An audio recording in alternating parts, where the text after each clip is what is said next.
right, folks, we're back. And listen, if you have ever gardened, you no doubt have heard about the Plant Hardiness Zone Map. It comes from the U.S. Department of Agriculture. Clearly, I don't garden because I'm not all that familiar with this. In November of 2023, the map changed for the first time in a decade. It does impact the way that gardeners are suggested to choose what to grow in their yards. Here to explain a little bit more is the senior climatologist with the Minnesota DNR, Kenny Blumenfeld, as well as Eric Bergstrom from Northern Gardener. Welcome, you two. Thanks for being here. Yeah, good to be here. All right, Kenny, let's start with you and this map that Chris is not familiar with. Well, it explains why we can't ever grow tomatoes. Yeah. Tell us about the map and kind of what it does for people, the history of it. I mean, really, it's a map of the lowest average temperature at any given place each year. So, and the whole idea is that you can't take one map and explain all of what can grow where, but the lowest temperature of the year on average has a pretty good effect on what can grow and what can't grow, and what kind of competition you might have. And so in Minnesota, nationally the zones go from like 1 down to I think 13. Every zone is about a 10-degree Fahrenheit range. Okay. So imagine in Minnesota we basically have our zones go from about -40 in the far north down to about -15 in the south and in the Twin Cities. And those are zones 5, 4, and then part of 3. And then they're broken into half zones with A and B. But it's basically a low temperature map, the lowest temperature of the year. And the idea behind this is that it helps people kind of gauge what to plant. You can't plant something in California and expect it to grow in Minnesota. Right. There's some what's called environmental determinism or physical determinism, meaning the temperature does set some limits on what can grow where. So we don't have palm trees growing in Minnesota. What specifically changed on the map?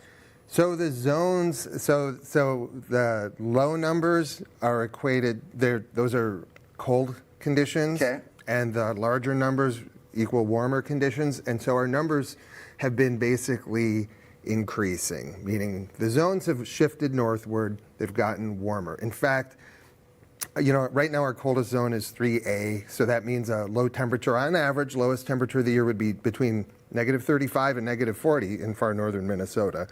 And in the southern Minnesota, it's between -15 and -20. And 50 years ago, the zones were zone 2, which means low temperatures -40 to -50.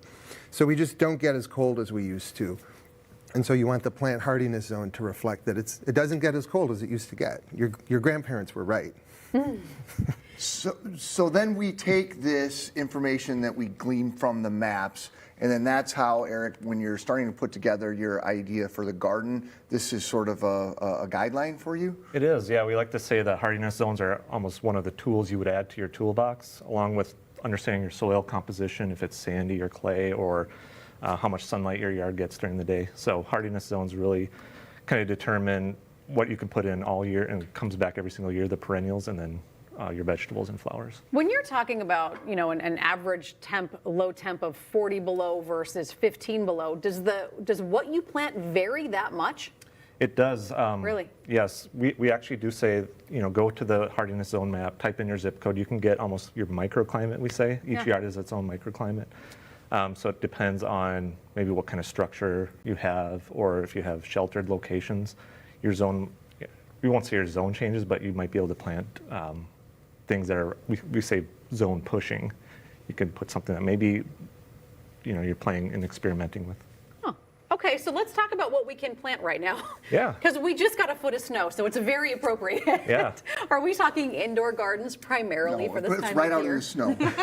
Well, actually, to your point, Chris, a lot of these native plants, these nurseries, Prairie Moon Nursery, Seed Savers, they grow plants that you can sprinkle into the snow. So the snow that we got was kind of Wait a minute, you sprinkle this into the snow? You could, yes. A lot of these seeds require cold stratification, it's called. So and those are like the milk, the butterfly stuff that everyone loves. Milkweed, asters. The butterfly stuff. Yeah, the butterfly stuff.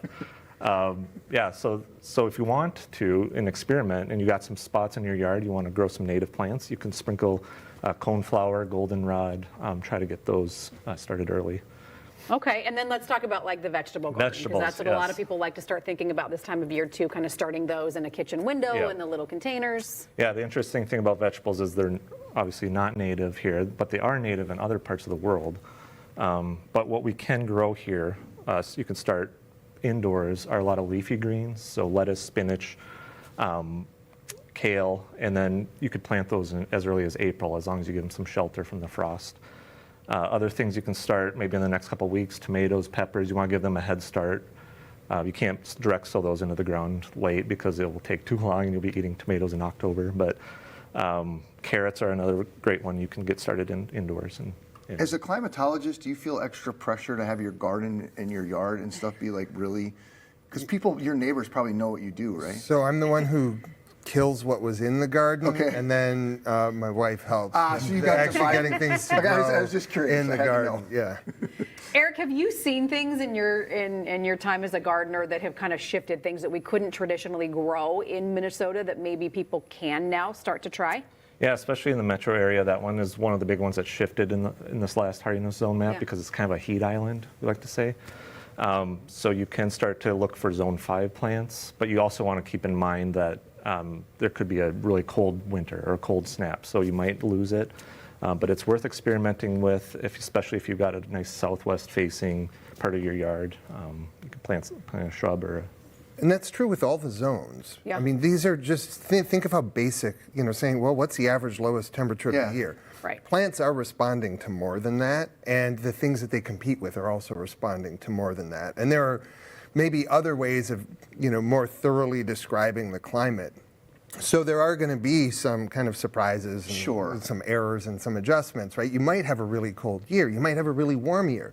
So for example, last winter, where we hardly ever, we had nothing like Yeah. traditional Minnesota Yeah. cold, that is not yet accounted for in the plant hardiness zone maps because the data for that only goes through 2020. Gotcha. Okay. So you guys relook at it every several years. Yeah, so the USDA will probably make a new set of maps, hopefully, around the end of the decade. All right. Well, Eric and Kenny, thank you for Yeah, coming thanks, in. guys. Yeah, thanks a Really lot. great to Good chat to with be you. here. If you have more gardening questions, you can visit Northern Gardener at the Home and Garden Show this weekend. They're located right across from the Master Gardeners at the Minneapolis Convention Center, so make sure you stop by. And you can get $5 off a Northern Gardener membership using the code TCL Garden, or if you see them at the Home and Garden Show, mention Minnesota Live in this interview and you'll get the same discount.